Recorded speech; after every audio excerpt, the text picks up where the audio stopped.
In the last video, we learned that the number one super cool thing about smart RGB LEDs is that we can control the color.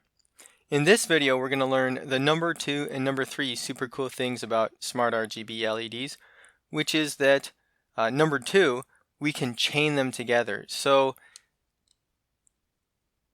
by placing another NeoPixel just in line here, I can connect the power to the power, the ground to the ground, and the out to the in of the next pixel.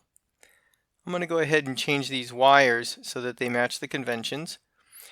And I'm just going to remind you now that this is a pretty big deal. We did not end up using another pin on the AT-Tiny 85 to make this happen.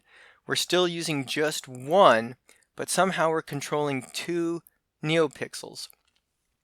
If we were trying to control conventional LEDs, we would have used up another one of these pins. The AT-Tiny 85, it only has 5 output pins. You see 6 here, but one of them is a reset pin. So we would be limited to 5 conventional LEDs, but with smart RGB LEDs, we can actually control hundreds. If we're going to create a stuffed animal, you really only need 2 of these. But if you're going to create a Christmas ornament or a hat, or you're going to add these things to your clothing, you're going to want to use a lot more than just 5. So to program the next NeoPixel, I'm going to click on Code, and I need to change the LED count to 2.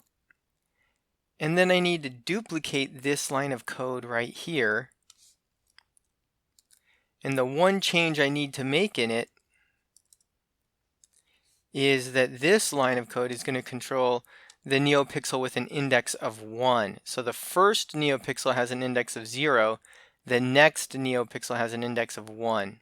If I start it right now, both should light up red, which leads us to the next coolest thing about NeoPixels, or smart RGB LEDs, which is that they're addressable. The address of the first one is 0, the address of the second one is 1, which allows me to give them different information. So I'm going to make the second smart RGB LED shine green. Your challenge is to add a third RGB LED and make it shine blue.